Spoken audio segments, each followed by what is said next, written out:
Blessings to you all. Zita rangu ndinaitwa Pastor Rumbie Mhako from Spirit Life Church International.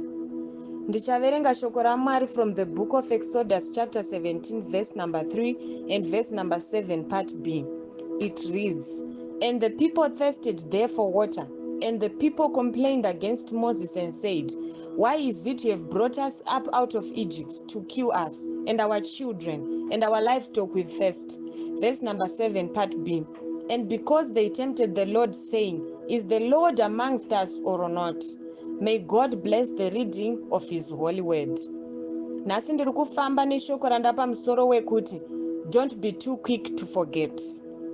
Ladies and gentlemen, Israel was God's chosen nation, his people, the seed of Abraham, chosen to inherit Canaan, the promised land. And for a while, Israel lived well in Goshen before pazomuka Pharaoh akanga asingazive Joseph, who began to treat them as slaves.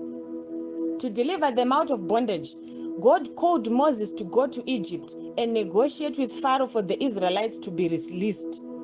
Kubva panguva yakapinda Moses muEgypt, many wonders in the form of plagues were performed by God through his hands, and zvese izvi maIsraelites aizviona. Matatya akashungurudza Egypt akagumira kuEgypt, and hakuna kana rimwe chete rakasvika kuGoshen kwaigara Israel. Pakaurayiwa matango emaEgyptians, emaIsraelites akararama nekuda kweropa ravaive vakazora pamadoorposts as per instruction from God. After Pharaoh azotendera kuti Israel ibude muEgypt, the Bible says God granted them favor in the sight of the Egyptians, and they were given articles of silver, of gold, and clothing. Pana Exodus chapter number 13, Israel yava murenje on their way to Canaan.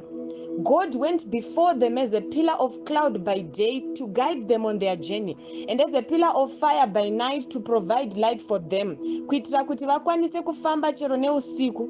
And shoko rinoti, the pillars never left them day or night. Ladies and gentlemen, the pillars signified the presence of God, meaning to say God was always with them. Pan Exodus chapter number 14, the Bible says they came to the Red Sea, and vatarisana negungwa, there was no way for them to go. Apawo Pharaoh and his army were pursuing and was about to catch up with them. It was a hopeless situation for the children of Israel.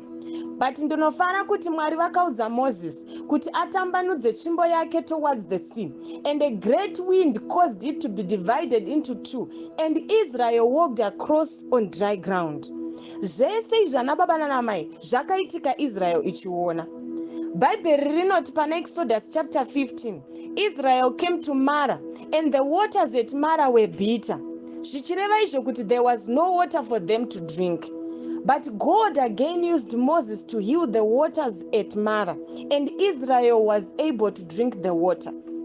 Exodus chapter number 16 inoti, they ran out of food, and God gave them manna nezvihuta kuti vadye.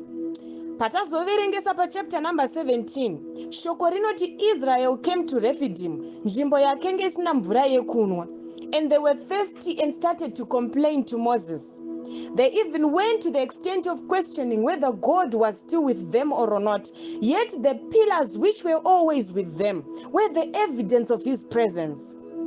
Neminana yese yakaitwa naMwari Israel yakatarisa, and all the divine provision, they still could not trust God to provide water for them.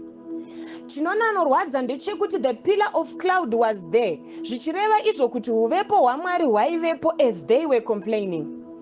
Moreover, this was not the first miracle ye provision of water, but he had done it before pamara.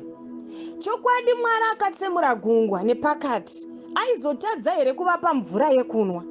Mwari akafushira Pharaoh mutambudzi wavo mugungwa. The same God who had healed the waters at Mara, could he fail to provide water for them at Rephidim?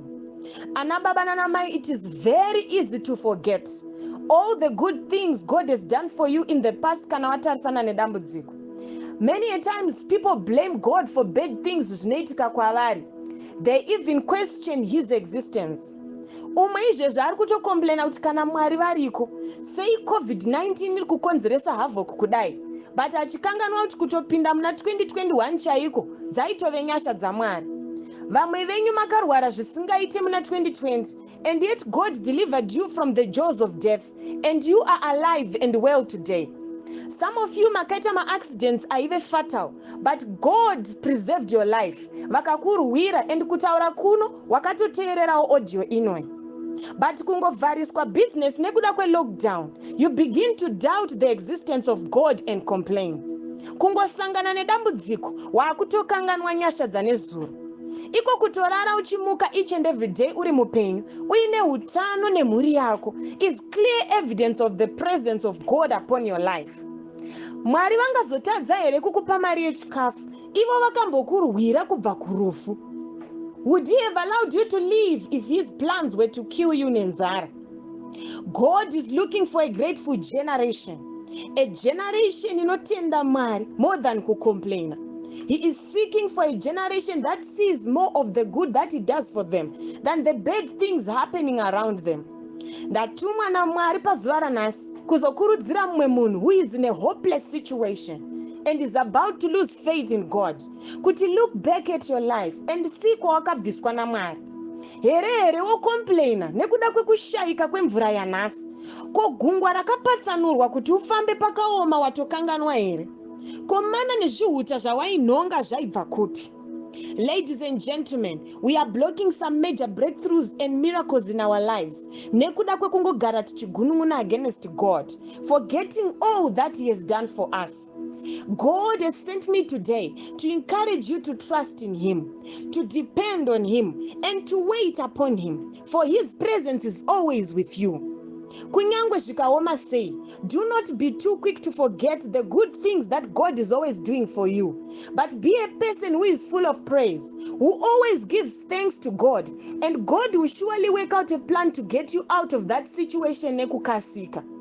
From today, choose to thank God for what he's always doing in your life, and trust that the same God who parted the Red Sea for you will surely provide the water that you are looking for, and you will see the full manifestation of his glory. May God richly bless you in Jesus' mighty name.